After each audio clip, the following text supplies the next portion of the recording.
Shunwei, can you get the lights? Thank you. Okay. No instant messaging, thank you. Alright, page 56. So, problem? Can you see? Yeah? Do you need to move? Yeah? Fine. Okay. Now, we're going to start a new topic. So what we're going to look at now is called...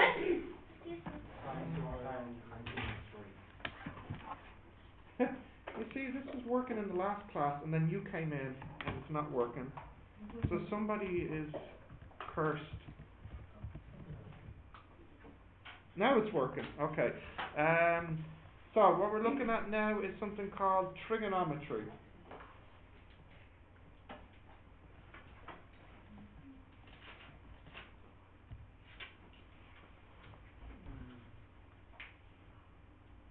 Yeah. So it's like the word triangle, tri. So we're looking at angles and sides of an angle. But before we start that, we just have to clear up something. We measure angles usually in degrees.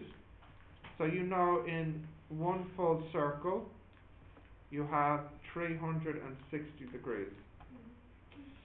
But there is another way we can measure angles using something called a radian. And for radians, you say there are 2 pi radians is the same as 360 degrees.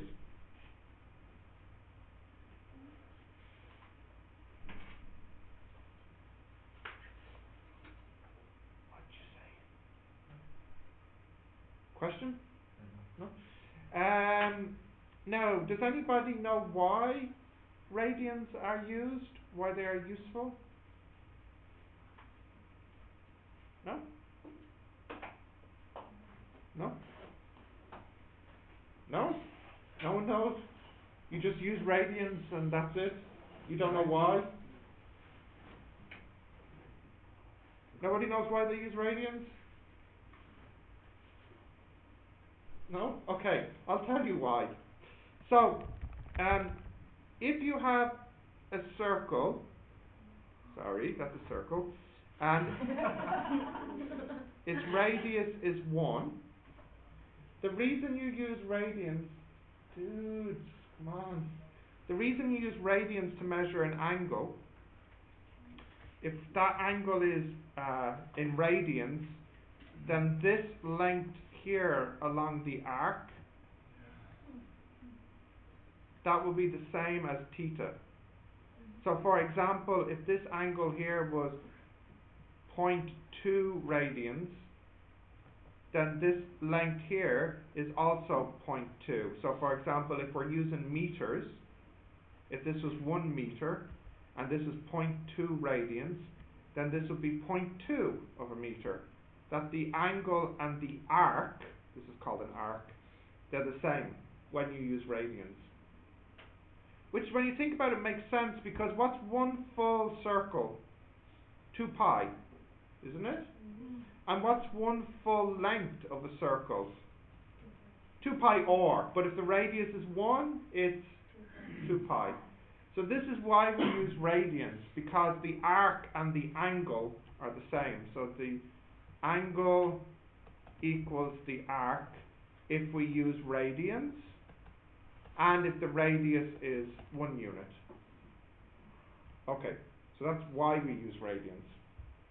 So let's have a look at some calculations first with radians. So if you have degrees, for example, and you want to convert it into radians, the quickest way to do that is to multiply it by pi over 180. That's how you can make it into a radian. So in this example, you can write this down as your first example. 33 times pi over 180.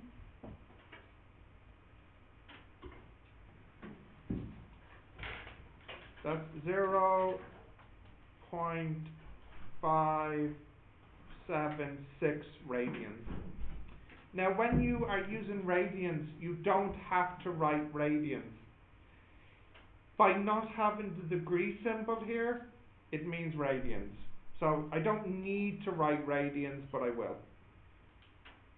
Okay, and then the next one we'll do is we want to convert 8 pi over 15 into degrees.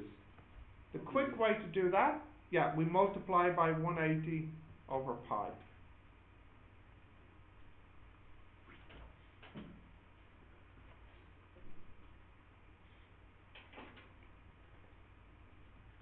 And that's 96 degrees. One more example. Let's convert 2 radians into degrees. So if I multiply this by 180 over pi, let's see what I get.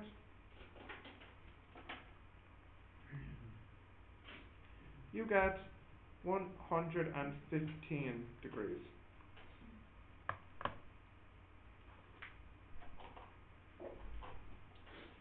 So here we're going from degrees to radians, and this is an example of radians to degrees, and this is an example of radians to degrees.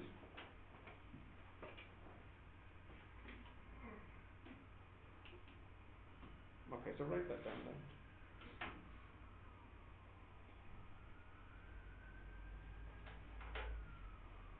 Got this? Yeah? Okay, continue? Yeah. So, that's, you need a second, that's angles. So now that we have some basic ground covered with angles, we'll have a look at triangles now. Can I go down? Yeah. No? Yeah, okay. Now this is a special type of triangle which you should know from middle school. What's the name of this type of triangle? Right angle, yeah.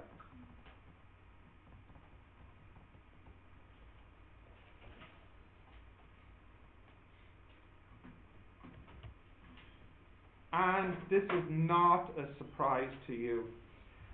From elementary school, or at least from middle school, there's a relationship between A, B, and C. A squared equals B squared plus C squared. Yes.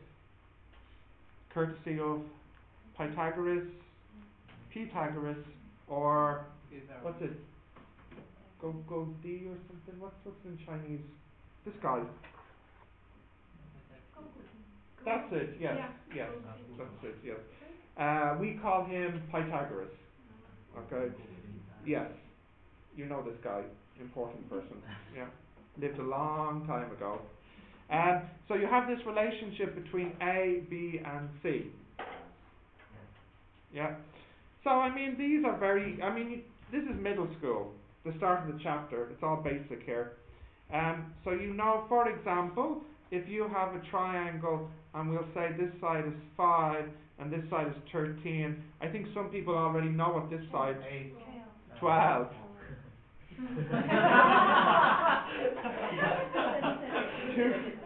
Too excited. So you have 5 squared plus x squared equals 13 squared. 25 plus x squared equals 169. X squared equals 144. So then x equals 12. Okay, this is basic. It's basic. Okay. Yeah, it's memorized. There are 2 common triangles: 3, 4, and 5.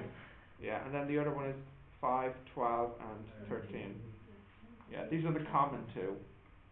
There's other ones as well which people will remember. 1, 1, and root 2. Yeah. And then the other one is 1, 2, root 3 is the other one. Yeah. So these are 4 triangles. I would recommend you memorize them because they're quite common. If actually, yeah, I'll write them. No, it's okay. This one is important because the angles here are 45, and this one is important because the angle here is 60 and 30. Yeah. Okay, we'll continue now. Yeah. So when you look at this triangle, the sides have names. So if this is the angle here, I'll call it A. This side has a name. Does anyone know? Yeah, it's the opposite. And this side has a name. Adjacent. Very good. And this side has a name. Hypotenuse.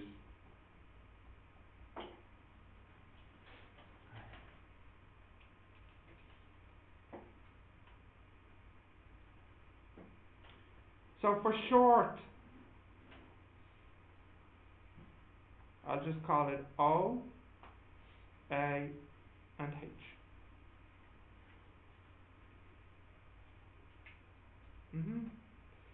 I'm sure you know these words at least in your native language. Spanish and Portuguese, they're practically the same, right? Yeah. And Pythagoras is still Pythagoras, yeah. Or Pythagoras, isn't it? Yeah. Yeah, yeah. Well, actually, I think in most countries it's Pythagoras. It's only in Ireland, the UK, and America that's Pythagoras. Yeah. Is it? We rock, so. Okay. Continue. You got this? Yeah. So you can have relationships between the sides. So we call the sine of angle A, it is the opposite divided by the hypotenuse. And we call the cosine of angle A the adjacent divided by the hypotenuse. And we call the tan of angle A as the opposite divided by the adjacent.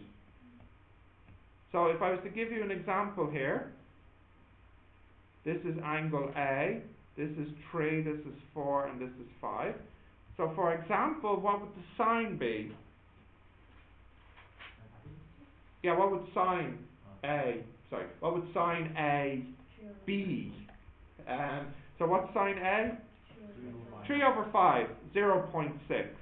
Cos A will be 4 over 5, 0.8.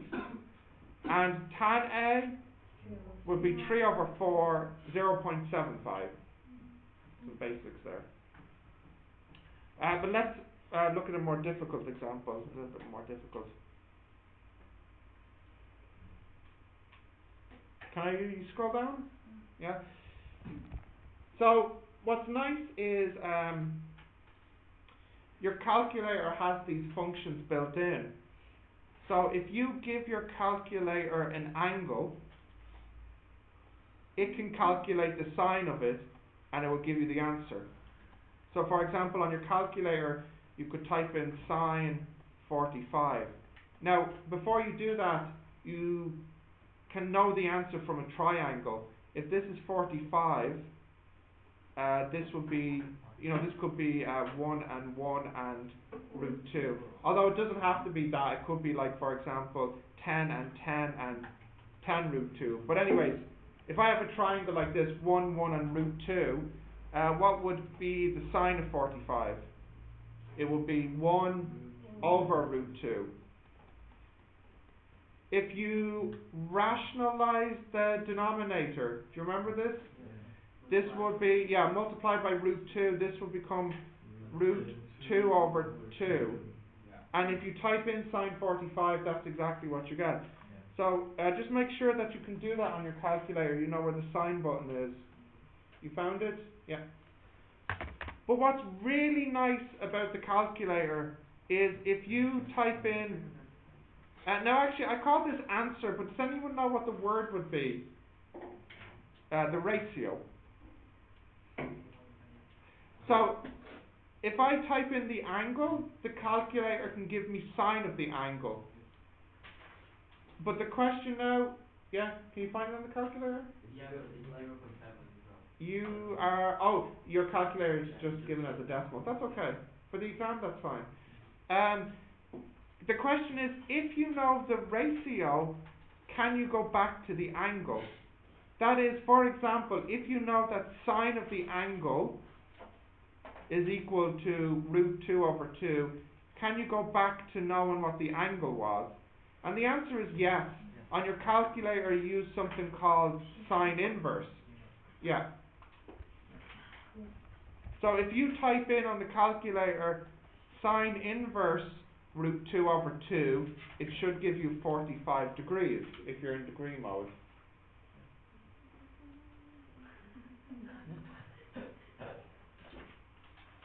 Yeah?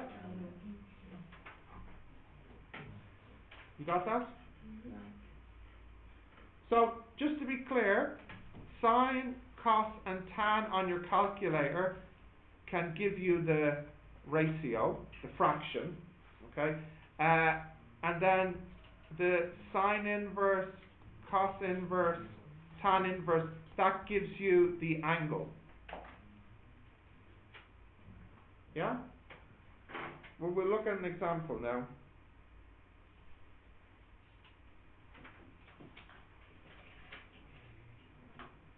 But I think we need the fraction for the equation. For which? Like sine, cosine equations. Equations? We'll get to that later. Right now, well, I'll show you an example. Can I go down? Right, so let's have a look at using what we've just learned. So, I have this triangle here. We'll say that this side is 90. This side is 60. Now we'll pick a triangle. What's wrong? When I put sine, the answer is 90. You need to put brackets around the root 2 and the 2. I think that might fix it. And do you have a multiply between root 2 and 2? It should be a divide.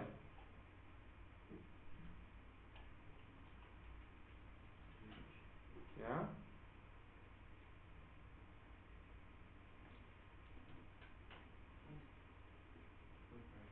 With brackets. And is that a divide between the root 2 and the 2? It looks like it. No, it's not divide. Oh yeah, well, that's with your calculator.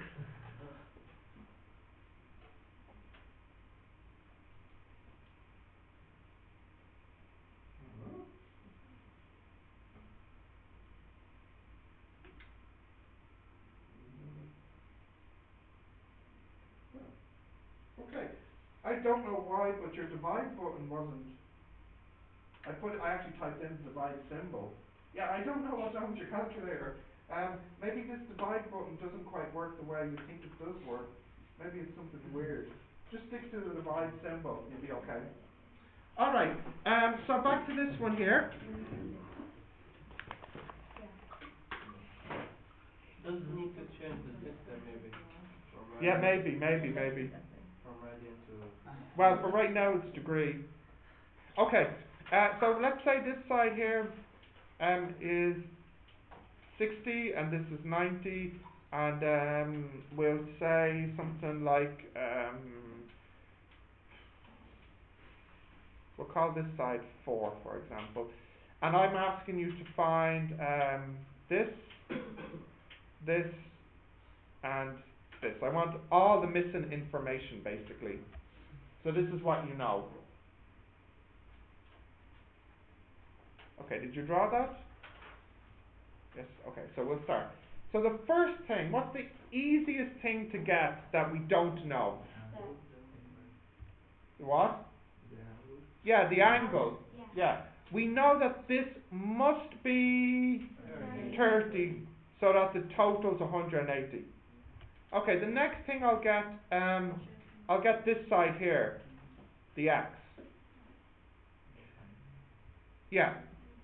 Because we know that sine 60 degrees should equal x over 4. So therefore x should equal 4 sine 60. Now when you type that in on the calculator, 4 sine 60, you get 2 root 3 as the answer. And finally, we want to get this side. So let me just actually put in the answer here.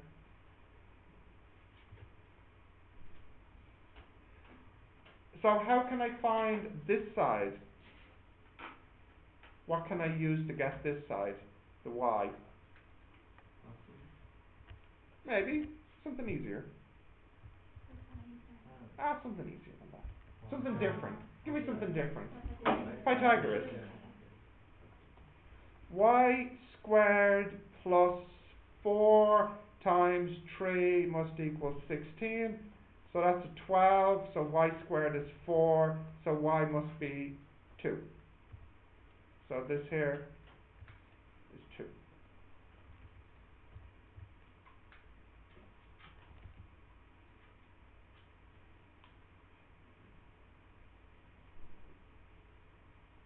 Yeah? Okay, we'll do another example now.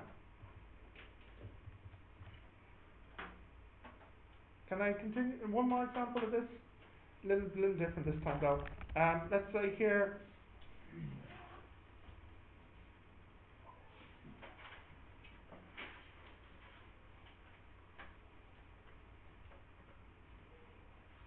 okay. So what should we get first, which is missing? The other side. Yeah. So here I'll call this x. So 10 squared plus x squared equals 26. 100 plus x squared is 169 times 250.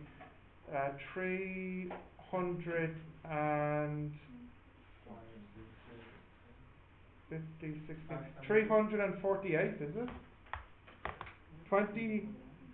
26 squared, 676. That means x squared equals 576. X is 24 then. So I know that this side is 24. Now, how can I find this angle? Well, in fact, I can use sine, cos, or tan. I'll call it A. Let's use cos. What does cos A equal? 10 over 26. So A should equal cos inverse tan 10 over 26. So if I type that in, 67.38 degrees. So if I call this angle here B, I can get B no problem. It will be 180 minus 90 minus 67.38. 22.62. Now I have the B.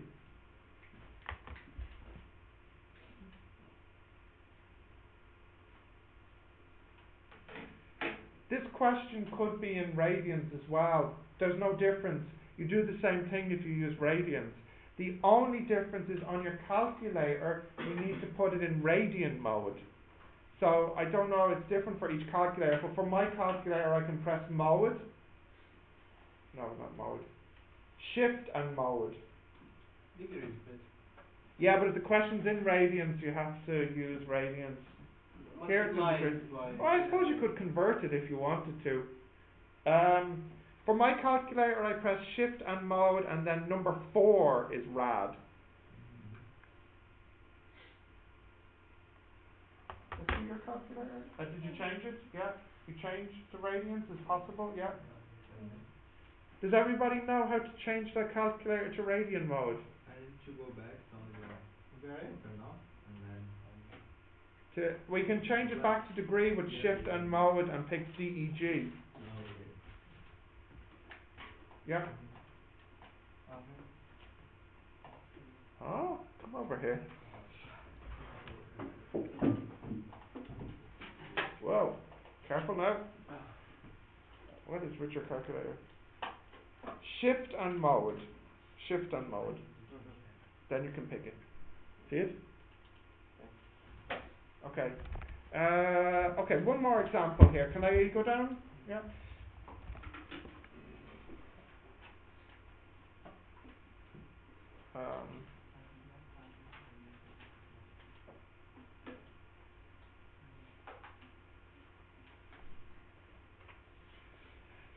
In these examples, the question might say, do not use your calculator. Do not use your calculator. So let's try and do this without the calculator. So if you look at this part, is this an angle or a ratio? All wrong. It's an angle. Angle. Remember, cos inverse gives you an angle. So this is an angle. So this part here is the ratio. And then if I put sine, so the total answer would be, what's sine of an angle? Ratio. Okay. So let's draw the triangle. Cos is for adjacent over hypotenuse. So how big is this side? 1. How big is this side? 2. And you can use Pythagoras, and here you'll get root 3. And you want the, this is the angle, so I'll just call this A for angle. Angle A. So you want the sine of angle A. So what's the sine of A? That will be root 3 over 2. So the answer here is root 3 over 2. Now you don't really get this in the exam, but just in case I wanted to show you how to do it. But I haven't seen it in the exam. So these questions are more interesting if I say something like this. Sine cos inverse x. What's that? Well, let's draw the triangle. How much is this side? X. How much is this side? No? 1.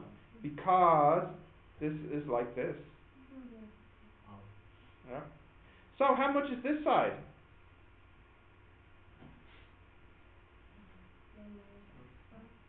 Square root 1 minus x squared. So here what would the answer be? Square root 1 minus x squared over 1. So this is square root 1 minus x squared. So even though you don't know the x, you can still know the answer. Yeah? I'm showing you this because in semester 2, this skill will be important. It's not important right now for the semester 1 exam, but it's something that will be continued on in semester 2. Okay, so let me just tell you which ones, let's see.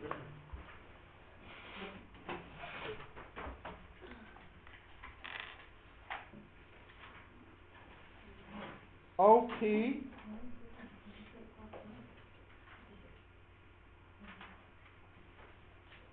got it? Yeah. Number 2, IJ.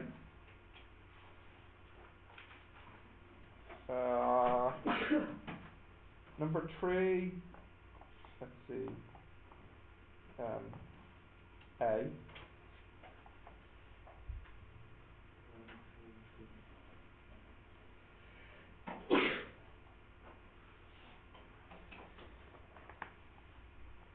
Everything in 4.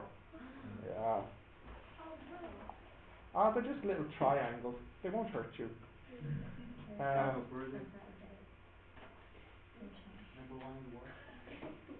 Number 1 was OP.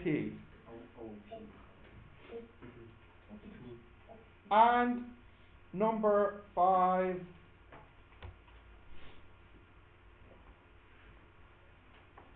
AI.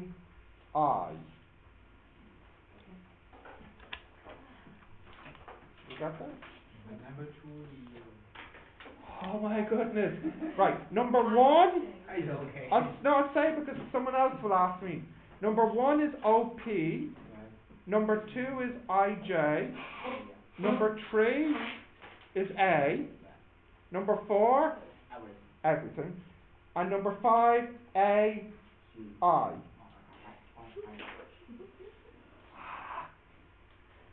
That's R. Yeah, no, not anything after I in number 5. Okay.